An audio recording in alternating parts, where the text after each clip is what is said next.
नमस्कार दोस्तों, आप सभी का स्वागत है हमारे YouTube channel play with maths में। आज का ये वीडियो बहुत ही स्पेशल है। जो लोग गवर्नमेंट एग्जाम की तैयारी कर रहे हैं उनके लिए तो बहुत ही ज़्यादा ज़रूरी है, क्योंकि मैं आपको यहाँ पे जो राजस्थान की लेटेस्ट जो विज्ञप्ति कल आई है उसकी संपूर्ण डिटेल्स आपको देने वाला हूँ। वैसे तो विज्ञप्ति बोर्ड की ऑफिशियल साइट पर आ गई है, लेकिन बहुत सारे लोगों को बहुत ज़्यादा कंफ्यूजन होते हैं कि एज क्या रहेगी, कब से फॉर्म भरना स्टार्ट है, कब एग्जाम होगा, क्वालिफिकेशन क्या क्या है, कहीं मेरी एज कम तो नहीं पड़ रही, कहीं मेरी एज ज्यादा तो नहीं हो रही। मैं आपको बिल्कुल सारी की सारी डिटेल्स इस वीडियो में बताने वाला हूं।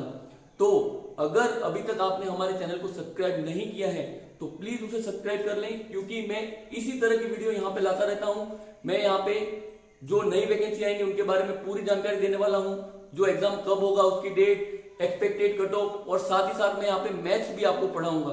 तो जिन जिन लोगों ने अभी तक हमारे चैनल को सब्सक्राइब नहीं किया है उसे जल्दी से जल्दी सब्सक्राइब कर लें, ताकि इसी तरह की नई विज्ञप्ति आने वाली हो या कोई भी सूचना हो आपको सबसे पहले पता चले। तो चलिए बिना किसी देरी के हम शुरू करते हैं। देखिए, जो राजस्थान की लेटेस्ट वैकेंसी है जो कल ही आई है उसका नाम है जूनियर साइंटिफिक असिस्टेंट कनिष्ठ वैज्ञानिक सहायक 2019, जो कल ही राजस्थान बोर्ड ने, जो राजस्थान का अधीनस्थ बोर्ड है, उसने कल ही ये विज्ञप्ति जारी की है। और इसका नाम है कनिष्ठ वैज्ञानिक सहायक जूनियर साइंटिफिक असिस्टेंट। और यहाँ पे मैंने पद लिखे हैं। देखो यहाँ पे क्या विज्ञप्ति एक पद की नहीं है, ये बहुत सारे डिफरेंट पद है।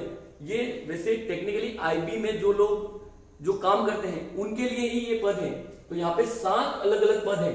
पहला पद है कनिष्ठ वैज्ञानिक सहायक प्रलेख, कनिष्ठ वैज्ञानिक सहायक रसायन, कनिष्ठ वैज्ञानिक सहायक भौतिक, कनिष्ठ वैज्ञानिक सहायक हस्तक्षेप, कनिष्ठ वैज्ञानिक सहायक जैविक, कनिष्ठ वैज्ञानिक सहायक सीरम और कनिष्ठ वैज्ञानिक सहायक विष।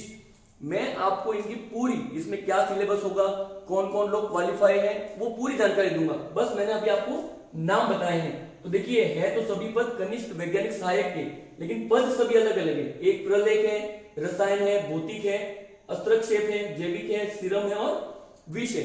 अब इनके जो सामने पद भी लिखे हुए, जो कनिष्ठ वैज्ञानिक सहायक प्रलेख है, प्रलेख के कुल कितने पद है? प्रलेख के कुल 3 पद है। रसायन के कुल कितने पद है? रसायन के कुल 4 पद है। भौतिकी के 4 पद है, हस्तक्षेप के 4 पद है, जैविक के 4 पद है, सीरम के 4 पद है और विष के 4 पद है। देखिए, एक खास बात यह है, पहले तो इस विज्ञप्ति में देखो रिजर्वेशन का लोगों को फायदा नहीं मिलेगा, क्योंकि इसमें पहले तो अनुसूचित क्षेत्र में एक भी पद नहीं है। जो टीएसपी के एरिया के लोग हैं उनके लिए इस विज्ञप्ति में एक भी पद नहीं है। और एसटी और एससी को एक एक पद दिया है, यानी अगर आपके यहाँ पे 3 पद है तो उसमें से एक पद एसटी का है और एक एससी का है। यहाँ पे 4 पद है तो एक पद एसटी का है, एक पद एससी का है, यानी उनको ज्यादा नहीं मिला है। न ही यहाँ पे उसने पीएच कैंडिडेट, स्पोर्ट्स, किसी तरह के कोई भी रिजर्वेशन इस पद में नहीं दिया गया है। ठीक है, तो चलिए मैं आपको बारी बारी से इनमें योग्यता क्या है और क्या क्या आपके पास क्वालिफिकेशन है कि आप ये एग्जाम दे सकते हो या आप ये फॉर्म भर सकते हो। तो सबसे पहले चलते हैं कनिष्ठ वैज्ञानिक सहायक प्रलेख के लिए। कनिष्ठ वैज्ञानिक सहायक प्रलेख के लिए इसकी योग्यता क्या है? जिन लोगों ने भौतिक और रसायन शास्त्र में बीएससी की डिग्री हासिल कर रखी है, जिन लोगों ने भौतिक और रसायन शास्त्र में, देखिए अब इसका क्या मतलब है, भौतिक और फिजिक्स, भौतिक मतलब फिजिक्स, रसायन मतलब केमिस्ट्री। अगर आप लोगों ने फिजिक्स केमिस्ट्री बायो या फिजिक्स केमिस्ट्री मैथ्स से अगर बीएससी की डिग्री कर रखी है तो आप इसके लिए क्वालिफाई हैं। मैथ्स और बायो को छोड़ दो, यानी आपके सब्जेक्ट जो बीएससी की 3 साल की डिग्री है उसमें आपकी भौतिक और रसायन, फिजिक्स और केमिस्ट्री होनी ही चाहिए, तो आप इस प्रथम पद के लिए क्वालिफाई हो। ठीक है, आया समझ में आपको? जिन लोगों ने बीएससी कर रखी है और उनके 3 साल फिजिक्स एज ए सब्जेक्ट उन्होंने पढ़ा है और केमिस्ट्री एज ए सब्जेक्ट उन्होंने पढ़ा है, तो वो पहले वाले जो 3 पद है उनके लिए आप क्वालिफाई हो। ठीक है, उसके बाद चलते हैं दूसरा पद, कनिष्ठ वैज्ञानिक सहायक रसायन, रसायन मतलब केमिस्ट्री। तो जिन लोगों ने, इसके 4 पद है, जिन लोगों ने रसायन शास्त्र में बीएससी की डिग्री हासिल कर रखी हो। रसायन शास्त्र ये वही है, यानी अगर आपने अपने 3 साल में अगर 3 साल केमिस्ट्री में बीएससी की है, यानी केमिस्ट्री एज ए सब्जेक्ट आपने पढ़ा हो, केमिस्ट्री के अलावा भौतिक, गणित, बायो कुछ भी हो उससे दिक्कत नहीं है, लेकिन आपके केमिस्ट्री होनी ही होनी चाहिए। तो आप इस पद के लिए क्वालिफाई हो। ठीक है, उसके बाद है कनिष्ठ वैज्ञानिक सहायक भौतिक। तो इसमें भौतिक और भौतिक रसायन में बीएससी की डिग्री, इसका क्या मतलब है? भौतिक मतलब फिजिक्स एज ए आपके सब्जेक्ट 3 साल होना चाहिए, और फिजिकल केमिस्ट्री, भौतिक रसायन का क्या मतलब है?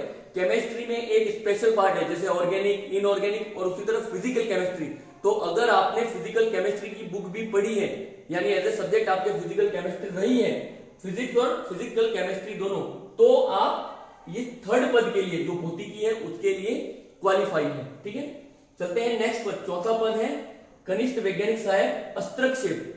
कनिष्ठ वैज्ञानिक सहायक अस्त्रक्षेप, इसके लिए भौतिक, रसायन और गणित, भौतिक, रसायन और गणित, इन तीनों में अगर आपने बीएससी की डिग्री की है, यानी जब आप कॉलेज में अगर आपने बीएससी की डिग्री की है और अगर आपके फिजिक्स, केमिस्ट्री और मैथ्स एज ए तीनों वर्ष, तीनों साल सब्जेक्ट में रहे हो, तो ही आप ये भर सकते हैं। इसका मतलब बायो वाले ये फॉर्म नहीं भर सकते। यहाँ पे सीधी बात है, जिन लोगों ने बायो से बीएससी की डिग्री की है वो लोग ये फॉर्म नहीं भर सकते। इनमें तो भर सकते थे, क्योंकि आपके फिजिक्स और केमिस्ट्री मोस्टली लोग लेते हैं। जो लोग नहीं लेते, जैसे कुछ बायो के लोग क्या करते हैं, फिजिक्स नहीं लेते, तो आप ये पहला वाला पद या ये थर्ड वाला पद नहीं भर सकते, सिर्फ आप दूसरे के लिए क्वालिफाई हो। उसी तरह लेकिन ठीक है, लेकिन चौथा पद बायो वाले भर ही नहीं सकते, क्योंकि उनके गणित होती ही नहीं है। आया समझ में? अगला चलते हैं, पांचवी वैकेंसी कनिष्ठ वैज्ञानिक सहायक जैविक। जैविक मतलब सीधी बात है बायो। तो जिन लोगों ने अब देखो बायो में 2 सेक्शन होते हैं, एक तो मैन बायोलॉजी और एक एग्रीकल्चर वाले, एक तो मैन बायोलॉजी वाले और एक एग्रीकल्चर वाले। यानी जिन लोगों ने वनस्पति शास्त्र, प्राणी शास्त्र, ये यहाँ है, ठीक है, या तो आपने वनस्पति शास्त्र या प्राणी शास्त्र या जैव रसायन या सूक्ष्म जैविकी, ये चारों अपने आप में अलग है। इनमें से किसी में भी आपने बीएससी की डिग्री की है, यानी आपने अपने 3 साल के कोर्स में इन सबको एज ए सब्जेक्ट पढ़ रखा है, किसी भी एक को, तो आप इस 5वें पद के लिए क्वालिफाई हैं, यानी आप ये फॉर्म भर सकते हैं। ठीक है, उसके बाद चलते हैं छठा पद कनिष्ठ वैज्ञानिक सहायक सीरम। कनिष्ठ वैज्ञानिक सहायक सीरम, जिसमें 4 पद है। ये ऊपर वाली क्वालिफिकेशन, यदि आपने अपने बीएससी के 3 साल के कोर्स में वनस्पति शास्त्र या का मतलब ये किया हो तो ठीक है, नहीं भी किया तो भी चलेगा। इन सब में तो वो लिखा है, यानी होना जरूरी है, दोनों डिग्री होना जरूरी है। लेकिन यहाँ पे अकेला वनस्पति शास्त्र या प्राणी शास्त्र या जैव रसायन या सूक्ष्म जैविकी में किसी भी एक में बीएससी की डिग्री यानी 3 साल तक एज ए सब्जेक्ट इसे पढ़ा है, तो आप इस छठी भर्ती के लिए भी क्वालिफाई हैं। और लास्ट आता है कनिष्ठ वैज्ञानिक सहायक विश। इसमें जिन लोगों ने रसायन शास्त्र, ये था भाई, यानी एज ए केमिस्ट्री आपके 3 साल सब्जेक्ट चली हो, जिसमें आपने सिर्फ बीएससी की डिग्री की हो, तो आप इसके लिए क्वालिफाई हैं। अब पहले तो मैं ये बता दूं, क्या आप ये फॉर्म सभी अलग अलग भर सकते हैं? हाँ, अगर आप इन सभी में क्वालिफाई हैं तो आप चाहे तो इन सभी फॉर्म को अलग अलग भर सकते हैं, क्योंकि अभी कुछ दिन पहले ही अधीनस्थ ने एक इंडस्ट्रियल इंजीनियरिंग टाइप की वैकेंसी निकाली थी, उसमें उसने सभी के एग्जाम अलग अलग करवाए। यानी आप अगर क्वालिफाई हो तो सभी फॉर्म को अलग अलग आप भर सकते हो, बस सभी के लिए अलग अलग फीस लगेगी और डेट भी सभी की अलग अलग ही होगी। क्योंकि मुझे लगता है ये मैथ्स वाले ये सारे फॉर्म भर सकते हैं, जो मैथ वाले हैं वो सारे फॉर्म भर सकते हैं, ठीक है, शायद इन 2 को छोड़ के, जैविक और सीरम, क्योंकि उनके ये प्राणी शास्त्र और ये अधिकतर होता नहीं है। बाकी मैथ्स वाले भर सकते हैं, बायो वाले भी, ये गणित वाले को छोड़ के बाकी फॉर्म भर सकते हैं। ठीक है, तो मैंने आपको ये विज्ञप्ति बताई, कितने पद हैं और योग्यता बताई। अब ये फॉर्म कब से स्टार्ट होने वाले हैं? तो 20 जनवरी से आपके ये फॉर्म भरने स्टार्ट हो जाएंगे। 20 जनवरी से, जो अभी आने वाला है कल ही या परसों ही, 20 जनवरी से आपके ये फॉर्म भरने स्टार्ट हो जाएंगे और 19 फरवरी की रात 12 बजे, 19 फरवरी की रात 12 बजे आपके ये फॉर्म भरना खत्म हो जाएंगे। अगर आप भी अप्लाई करना चाहते हो तो आपके जो पास में ई मित्र वाला है उसके पास जाकर आप फॉर्म भरवा सकते हैं। 20 जनवरी से ये फॉर्म स्टार्ट हो जाएंगे और 19 फरवरी इसकी लास्ट डेट है। अब मैं आपको बता देता हूँ फीस, इसकी फीस क्या रहेगी। तो जो लोग जनरल से हैं या फिर ओबीसी क्रीमिलियर, यानी जो लोग टैक्स पे करते हैं, उनके लिए फीस कितनी है? 450 रुपए। ये मैंने यहाँ लिख रखा, उनके लिए फीस कितनी है? 450 रुपए। उसके बाद जो लोग ओबीसी से हैं या एसबीसी से हैं, पिछड़ा वर्ग और अति पिछड़ा वर्ग, उन लोगों के लिए फीस 350 रुपए है। उन लोगों के लिए फीस 350 रुपए है। उसके बाद ST/SC कैंडिडेट, PH कैंडिडेट, कोई भी हो, महिला हो, कोई भी हो, उनके लिए सिर्फ 250 रुपए की फीस है। और जिन लोगों की आय 2.5 लाख से कम है, क्योंकि अभी पिछले साल ही गवर्नमेंट ने ये स्पेशल निकाला है कि जिन जिन लोगों की, चाहे वो किसी भी कैटेगरी में हो, जनरल हो, ST हो, SC हो, कोई भी हो, अगर आपकी आय 2.5 लाख से कम है तो आपकी फीस सिर्फ 250 रुपए ही लगेगी। आपकी फीस सिर्फ 250 रुपए ही लगेगी, ठीक है। और इस बहुत सारे लोगों को इच्छा होती है इसकी ग्रेड पे क्या है, तो देखिए ये 3rd ग्रेड का एग्जाम है, लेवल 10 जो लेवल लगेगा वो 10 लगेगा, 3rd ग्रेड का एग्जाम है। और ये बहुत ही अच्छी वैकेंसी, क्यों? क्योंकि इसका प्रमोशन बहुत अच्छा है। देखो इसमें पद से डिपेंड नहीं है और ये बहुत ही अच्छा पद है, इसीलिए तो आप देखो बहुत ही कम वैकेंसी निकली है। तो ये अगर आप चाहते हो तो इसमें आपका करियर बहुत ही अच्छा है, क्योंकि एज ए साइंटिस्ट आप जाओगे और जूनियर साइंटिस्ट के बाद डायरेक्ट प्रमोशन बहुत ही अच्छे लेवल पे होगा, ठीक है। अब इसकी आयु, एज क्या है, तो जो लोग 1 जनवरी 2020 जो आने वाला साल है तब तक, 1 जनवरी 2020 तक अगर आपकी आयु 18 वर्ष हो जाती है, कम से कम 18 तो होनी चाहिए, तो आप इस फॉर्म को भर सकते हो। 1 जनवरी 2019, 1 जनवरी 2019 तो अभी ये है। अब आपके यहाँ पे कौन सी दी है, 1 जनवरी 2020 तक, यानी नेक्स्ट साल तक आपको काउंट करना है, ये साल नहीं काउंट करना है। 1 जनवरी 2020 तक अगर आप 18 साल के हो जाते हो, यानी जिस व्यक्ति का बर्थ, यानी जो अभी 17 साल का है, वो मान लो 2020 तक भी 18 साल का हो जाए तो इस फॉर्म के लिए क्वालिफाई है।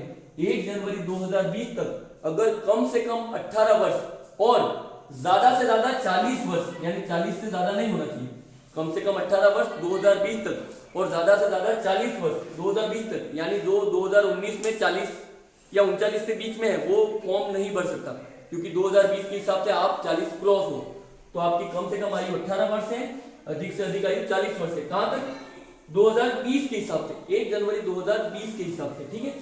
उसके बाद यहाँ पे कुछ छूट भी दी गई है। जो जनरल की वुमेन कैंडिडेट है, जो जनरल की महिलाएं हैं, उनको 5 साल की छूट दी है। जो अदर है, ST, SC, OBC, उनके लिए 5 वर्ष की छूट है, उनके लिए 5 वर्ष की छूट है, वो जनरल भी आ गए, ठीक है। और जो महिला कैंडिडेट है वो किसी भी की, जनरल को छोड़कर, उन सब के लिए 10 वर्ष की छूट है। देखिए मैंने विज्ञप्ति का लिंक नीचे अपने डिस्क्रिप्शन में दे दूंगा, या फिर आप बोर्ड की ऑफिशियल साइट से भी डाउनलोड कर सकते हो। आप उसे ध्यान से पढ़ो, जो ऊपर का खाका है वो मैंने आपको बता दिया। तो अगर आप भी इस विज्ञप्ति के लिए क्वालिफाई हैं तो आप कल ही जाकर अपने ई मित्र से इस फॉर्म को भर दें, बहुत ही अच्छी वैकेंसी है। और अगर आपको हमारा वीडियो अच्छा लगा तो प्लीज उसे लाइक करें, शेयर करें और ज्यादा से ज्यादा लोगों तक पहुंचाएं, क्योंकि हम यहाँ पे इसी तरह की वीडियो बनाते हैं। मैं यहाँ पे आपको लेटेस्ट विज्ञप्ति के बारे में जानकारी देता रहूंगा, क्वालिफिकेशन हर चीज बताऊंगा। और अभी भी आपको किसी प्रकार का डाउट है तो मुझे कमेंट करके जरूर बताएं। आज के लिए इतना ही, धन्यवाद।